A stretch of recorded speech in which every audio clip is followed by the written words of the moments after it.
Allez, du basketball pour ouvrir les news de ce soir. L'ABC Fighters change de coach. L'ex-international Franck Silva est désormais le nouvel entraîneur principal de l'ABC Fighters. Ancien champion de Côte d'Ivoire en tant que joueur et entraîneur, il remplace Godefroy Dossé. L'ex-meneur des éléphants fera ses grands débuts avec l'ABC ce dimanche contre l'IVSTP. Alors tout se passait très bien pour l'équipe de l'ABC en championnat depuis le début de la saison jusqu'à ce match face à la SOA où l'ABC est tombé. Alors les interrogations, puisque nous n'avons pas assez d'informations sur ce changement d'entraîneur, est-ce que c'est cette défaite face à la SOA qui oblige les responsables de l'ABC à changer de responsable au niveau du banc technique? L'interrogation reste posée, mais bon, derrière les spéculations, voilà, on croit que voilà, c'est cette défaite face à l'équipe de l'ABC de la SOA plutôt qui a poussé les responsables à limoger Godefroy Dossé plutôt. Voilà. Et l'arrivée de Franck Silva, on rappelle que lui c'était l'époque de Dao Malik dans le passé et on espère le voir puisqu'il a déjà été champion dans cette discipline. On espère qu'il peut-être remettra l'équipe de l'ABC qui, moi, à mon avis, était très bien en forme jusqu'à ce match face à la SOA. Une défaite, bon, on verra ce que Franck Silva va apporter de nouveau dans cette équipe de l'ABC qui, pour moi, marchait très bien. Ben oui, parce que... voilà, certains sur le plateau disaient même il y a l'ABC et puis... Et puis, il n'y a rien derrière l'ABC ou il n'y a rien devant l'ABC. Moi, je me suis posé la question de savoir surtout le nombre de points inscrits lors de cette défaite face à la Sotomi Sport de l'Armée. Parce que l'écart était très serré. Oui, moi, je ne parle pas de l'écart. Je me suis dit que l'attaque a complètement flanché parce qu'on s'attendait quand même à une rencontre avec un score qui va tourner dans les sphères de 70 à 80 points. On a eu un score, l'ABC, je crois, avait marqué 38 points, je crois, dans cet ordre pour une équipe qui est habituée à marquer plus de 100 points, 80 points. C'était ça, en fait, mon interrogation. Comment est-ce qu'ils n'ont pas réussi à prendre à défaut cette défense de l'armée? Est-ce qu'il y a le feu au lac? Est-ce qu'il fallait limoger l'entraîneur? Si en tout cas, c'est la raison, je pense que la raison est, je ne vais pas dire légère, parce que chaque club a ses ambitions. Quand on est l'ABC, je pense qu'au-delà du résultat, c'est tout simplement la prestation également qui compte. Et c'est une formation qui veut repartir et qui veut remonter sur les cimes continentales. Malheureusement, c'est une décision qui est tombée, mais je pense que la véritable raison doit être ailleurs. Oui, penser que c'est bon pour ça. J'ai du mal à croire que ce soit une seule défaite quand même qui justifie le limogeage d'un entraîneur. Pardon. Voilà. Comment? On va creuser. Bon, on va creuser, absolument. Allez, on poursuit avec des arts martiaux UFC, plus précisément. Khabib officialise sa retraite.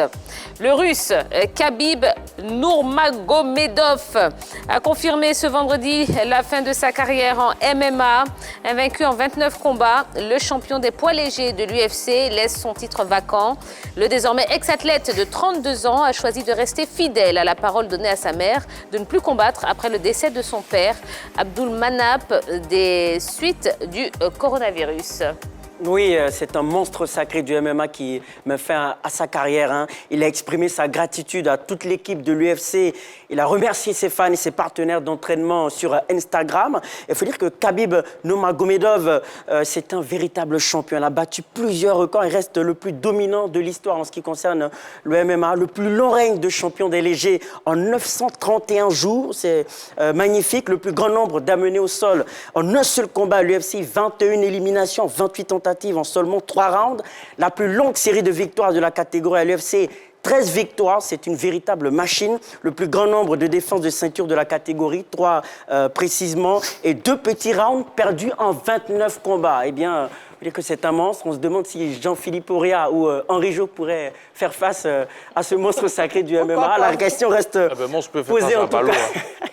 La question reste posée en tout cas. Il faut dire qu'il laisse son titre vacant et le président de l'organisation a confirmé justement que deux combattants vont se faire face, Charles Oliveira et Michael Chandler, le 15 mai prochain à l'UFC pour remporter ce titre-là, rester vacant. C'est un grand combat qui nous attend et c'est sûr que les passionnés du MMA vont s'y intéresser malgré le retrait de Nurmagomedov.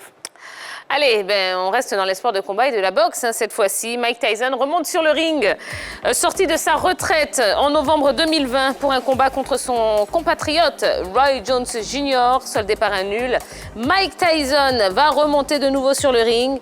Le boxeur américain a annoncé sur son podcast que son prochain combat aura lieu le 29 mai de cette année à Miami, aux États-Unis. Toutefois, le nom de son adversaire n'est toujours pas connu. Oui, ce matin, le nom de son adversaire n'était pas connu, mais depuis quelques heures maintenant, un nom est en train d'apparaître comme celui qui va forcément rencontrer Mike Tyson dans ce combat magnifique du mois de mai. Et ce nom, c'est Evander Holyfield. Il faut dire que celui qui avait déjà rencontré Mike Tyson à 2 reprises et qu'il avait battu en 1997, a décidé tout simplement de relever ce défi. Pour l'instant, Mike Tyson n'a pas encore confirmé l'information, mais Roy Johnson Jr., qui avait affronté le boxeur américain, comme lui son compatriote, a laissé entendre que le sparring partner de Tyson serait bien Evander Holyfield. Donc c'est un gros combat en perspective à venir pour le mois de mai.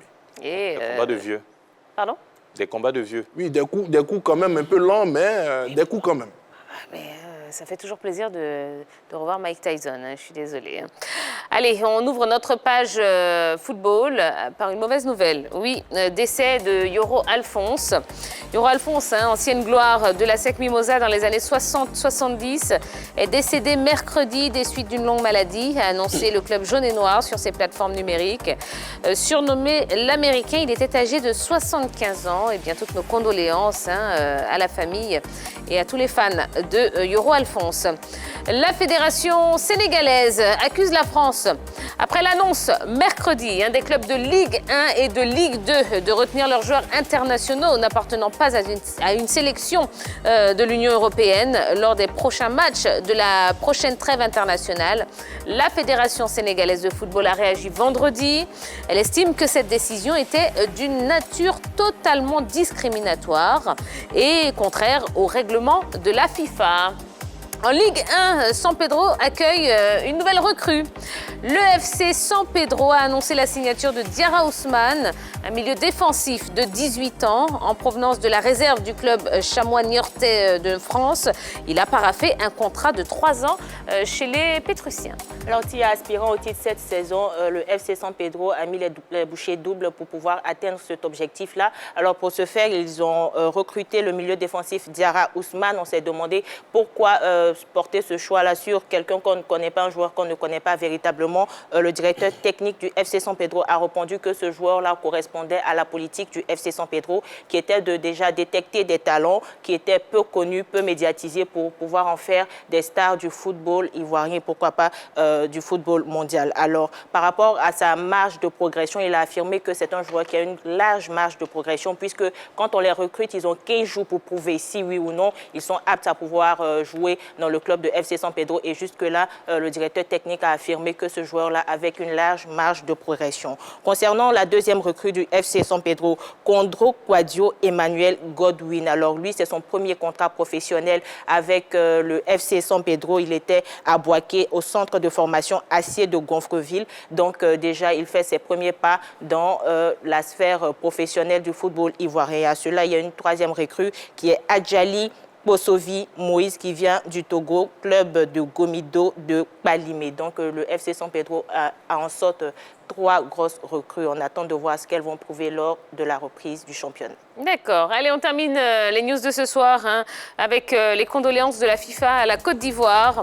La Fédération internationale de football association, la FIFA donc, se montre solidaire de la Côte d'Ivoire qui a perdu son premier ministre Ahmed Bakayoko le 10 mars 2021.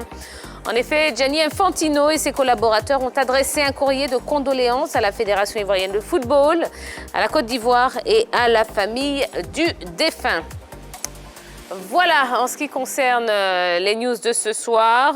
Dans un instant, nous allons recevoir nos 2 premiers invités, oui, sur le plateau de la Grande Team, qui vont remplacer donc Yellow et Ballot. Et puis, on va parler, oui, du football de l'Espagne, qui commence à s'intéresser un petit peu à la Côte d'Ivoire. On vous explique tout juste après la pub.